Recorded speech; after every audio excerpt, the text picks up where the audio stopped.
Existen biografías que el cine no debería poder contar, porque el dolor que contienen es demasiado reciente, demasiado abierto, demasiado presente en la memoria de personas que todavía están vivas y que todavía lloran. Y sin embargo, hay momentos donde una historia es tan grande, tan necesaria, tan urgente en su demanda de ser contada, que el cine encuentra la manera de hacerlo con una dignidad que sorprende incluso a quienes dudaban de que fuera posible. La película Selena, estrenada en 1997, apenas 2 años después del asesinato de la cantante tejana que le da su nombre, es exactamente ese tipo de milagro improbable. Y la historia de cómo fue hecha, de las decisiones que la definieron y de los secretos que guardó durante años, es tan fascinante como la historia que cuenta. Para entender la magnitud del desafío que representaba esta producción, hay que entender primero quién era Selena Quintanilla en el momento de su muerte y qué significaba su pérdida para las comunidades que la habían convertido en algo más que una estrella de la música. Selena había logrado algo que ningún artista latino en Estados Unidos había logrado antes con la misma completitud. Había construido un puente entre dos culturas sin traicionar ninguna de las dos. Cantaba en español, en un país que hablaba inglés. Era mexicoamericana, en un momento donde esa identidad doble era más una fuente de conflicto cultural que de orgullo reconocido. Y había convertido esa tensión en arte, en espectáculo, y en una conexión con su audiencia que tenía la intensidad de algo personal e íntimo, aunque ocurriera en estadios llenos de decenas de miles de personas. Su muerte en marzo de 1995, a manos de Yolanda Saldívar, la fundadora y presidenta de su club de fans que se había convertido en gerente de sus boutiques, produjo un duelo colectivo cuya escala sorprendió a los medios de comunicación anglosajones que no habían seguido su carrera con la misma atención que las comunidades latinas. La cobertura de su asesinato fue el primer momento en que muchos estadounidenses, no latinos, se enteraron de quién era Selena. Y esa revelación póstuma, ese descubrimiento de una estrella en el momento de su desaparición, añadió una capa de tragedia adicional a lo que ya era una pérdida devastadora. Gregory Nava, el director que asumió la responsabilidad de llevar esa historia a la pantalla, era en 1996 una de las figuras más respetadas del cine latinoamericano en Estados Unidos. Su película El Norte, realizada en 1983, había sido nominada al Oscar y era considerada una obra fundamental en la representación cinematográfica de la experiencia migrante latinoamericana. Nava traía a este proyecto una comprensión de las comunidades que Selena había representado, que iba mucho más allá de la investigación preproducción. Era una comprensión vivida, cultural, enraizada en años de trabajo dentro de esas mismas comunidades. Lo que muy pocos saben sobre el proceso inicial de desarrollo de la película es que la familia Quintanilla, cuya participación y cuya bendición eran condición absolutamente indispensable para cualquier producción que pretendiera contar esta historia con legitimidad, tuvo un papel en el proceso creativo que fue mucho más activo y más determinante de lo que los créditos oficiales de la película sugieren. Abraham Quintanilla, el padre de Selena y el arquitecto de su carrera musical, no solamente abrió los archivos familiares y proporcionó acceso a materiales que ningún periodista o biógrafo había podido ver. Participó en conversaciones sobre el guión con una intensidad que reflejaba algo comprensible y completamente humano. La necesidad de un padre de asegurarse de que la historia de su hija fuera contada de la manera que ella merecía. Esa participación familiar tuvo consecuencias creativas que la película lleva impresas en cada escena. El retrato de la familia Quintanilla, que emerge de la película, tiene una calidez y una complejidad que no es el resultado únicamente del talento del director o de los actores. Es el resultado de acceso a información que solamente la familia podía proporcionar, de detalles sobre las dinámicas internas, sobre los momentos privados, sobre las conversaciones que nunca habían sido públicas, que daban a los personajes una textura que ninguna investigación periodística habría podido generar. El proceso de casting para el papel de Selena fue uno de los más intensamente observados y más cargados emocionalmente de toda la historia del cine latinoamericano en Hollywood. No era solamente elegir a una actriz para un papel protagónico, era elegir a alguien que habitara físicamente y vocalmente y emocionalmente a una persona que millones de fans conocían con una intimidad que hacía imposible la neutralidad. Cualquier elección generaría controversia. Cualquier actriz elegida cargaría con el peso de una comparación que no podía ganar en términos absolutos porque la persona real era irreemplazable. Warner Bros. Recibió más de 22,000 solicitudes de actrices que querían ser consideradas para el papel. Ese número, que en su momento fue reportado como una curiosidad de producción, es en realidad un dato que dice algo profundo sobre el significado cultural del proyecto. No era solamente una oportunidad actoral. Era para muchas de esas mujeres latinas una oportunidad de participar en algo que trascendía el entretenimiento, de ser parte de un acto de memoria colectiva que su comunidad necesitaba. La actriz que finalmente obtuvo el papel, transformó con esta película su trayectoria de maneras que ninguno de los involucrados en la producción habría podido predecir completamente en el momento de la decisión. Y la historia de cómo Jennifer López llegó a ese papel, de lo que tuvo que demostrar para obtenerlo y de lo que la experiencia de interpretarlo le hizo como artista, es solamente el primero de los muchos secretos que esta producción extraordinaria guardó durante años. El momento en que Jennifer López entró a la sala de audiciones para el papel de Selena no fue un trámite rutinario de casting. Fue una negociación silenciosa entre una actriz que necesitaba demostrar algo que las palabras no podían transmitir y un director que buscaba una cualidad específica que ningún currículum podía garantizar. López había tenido roles secundarios en producciones anteriores que demostraban talento, pero que no habían requerido lo que este papel exigía. Aquí no bastaba con actuar bien.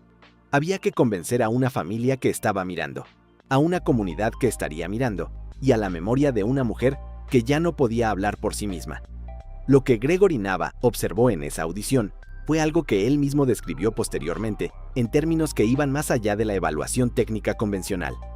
No era solamente la fisicalidad de López, aunque su capacidad para moverse con la energía específica que Selena proyectaba en el escenario era evidente desde los primeros minutos. Era algo más difícil de nombrar. Una manera de habitar el espacio que tenía la misma generosidad, la misma apertura hacia el público, que había definido la presencia escénica de la cantante tejana. Esa cualidad no podía ser enseñada ni ensayada. Estaba ahí o no estaba. La reacción inicial de algunas comunidades latinas ante la elección de López fue un episodio que la historia de la película raramente cuenta con la honestidad que merece.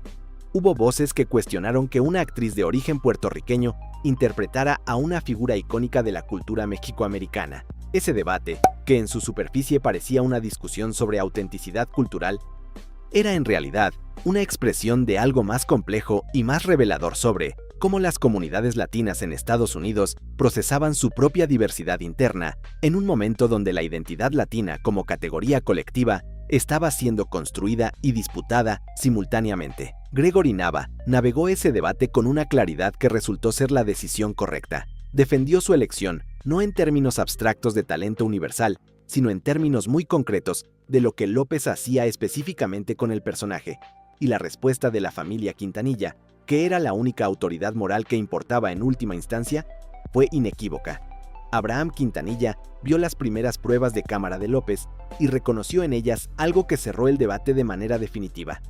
La preparación que López realizó para este papel fue de una intensidad que transformó su comprensión del personaje de maneras que ella misma ha descrito como permanentes. Pasó semanas estudiando archivo de actuaciones de Selena, no para imitarla en el sentido superficial de copiar sus gestos y sus movimientos, sino para entender desde adentro la lógica de su presencia escénica. Hay una diferencia fundamental entre imitar a alguien y comprender por qué esa persona se mueve como se mueve, por qué ocupa el espacio de la manera en que lo ocupa. López buscaba la segunda comprensión, la más profunda, porque sabía que la primera produciría una caricatura y la segunda podría producir algo verdadero. El proceso de recrear las actuaciones en vivo de Selena para la película presentó desafíos técnicos y emocionales que el equipo de producción no había anticipado completamente. Las secuencias de concierto requerían convencer a miles de extras de que estaban viendo a Selena, no a una actriz interpretando a Selena. Esa distinción, aparentemente imposible de lograr, fue abordada con una estrategia que combinó la preparación exhaustiva de López con decisiones de fotografía y montaje que controlaban cuidadosamente lo que la cámara mostraba y durante cuánto tiempo. Uno de los datos más sorprendentes sobre estas secuencias de concierto es que muchos de los extras que participaron en ellas eran fans reales de Selena que habían sido convocados específicamente por esa razón. La emoción que aparece en sus rostros durante esas escenas no es actuación, es la respuesta genuina de personas que estaban procesando su propio duelo a través de la experiencia de ver a alguien encarnar físicamente a quien habían perdido.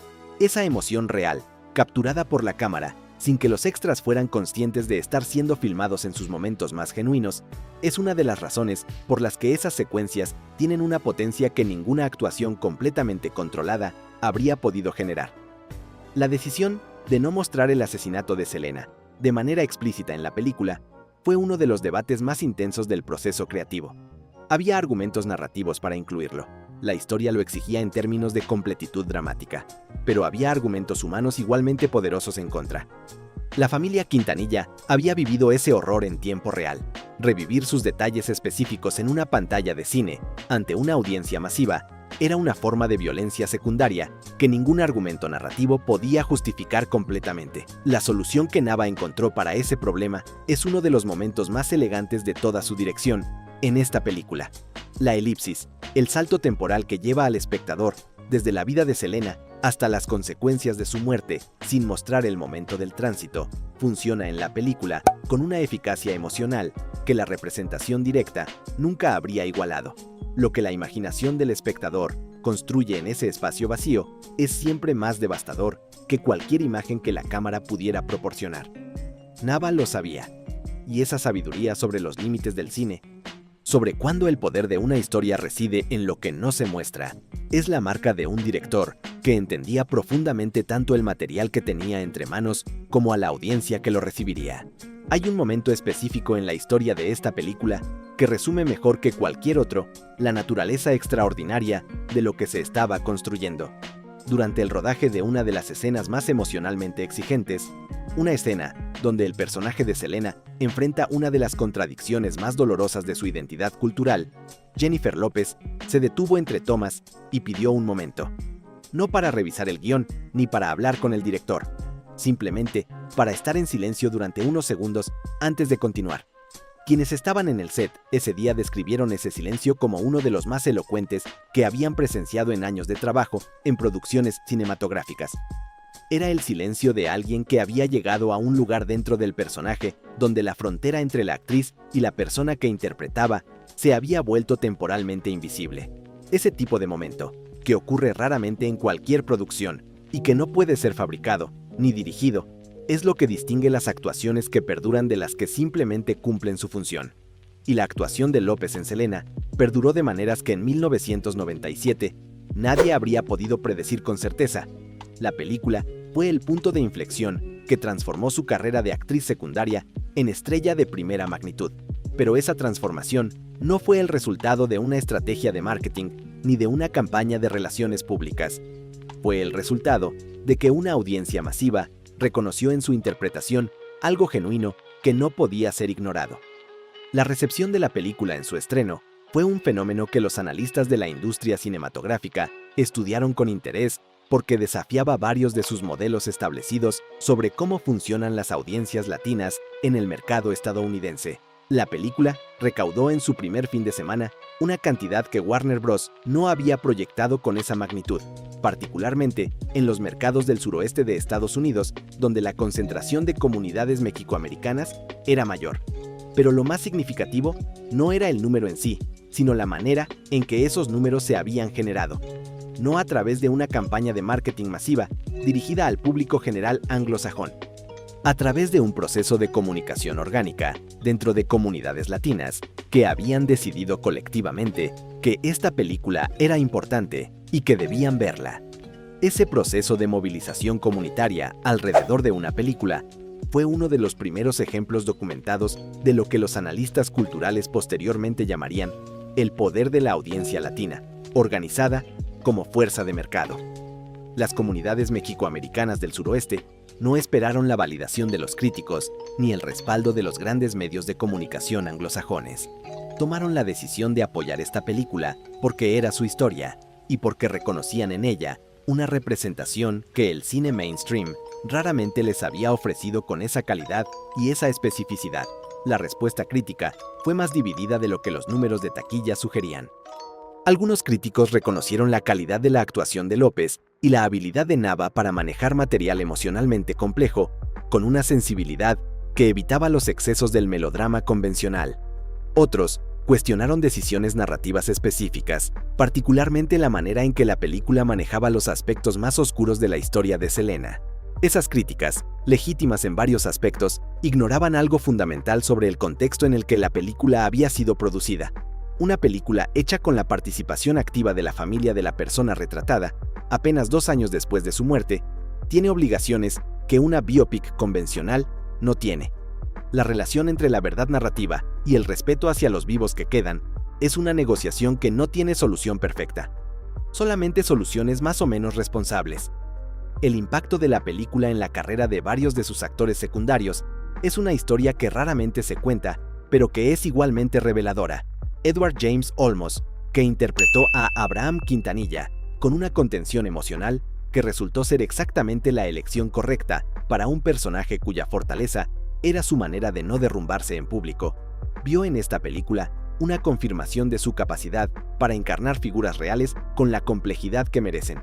John Seda, que interpretó a Chris Pérez, el esposo de Selena, navegó la dificultad de representar a una persona viva que podía ver la película y evaluar su propia representación con una delicadeza que el papel exigía y que él entregó con una honestidad que el propio Chris Pérez reconoció públicamente. La banda sonora de la película merece una atención específica porque su construcción fue uno de los procesos más delicados de toda la producción.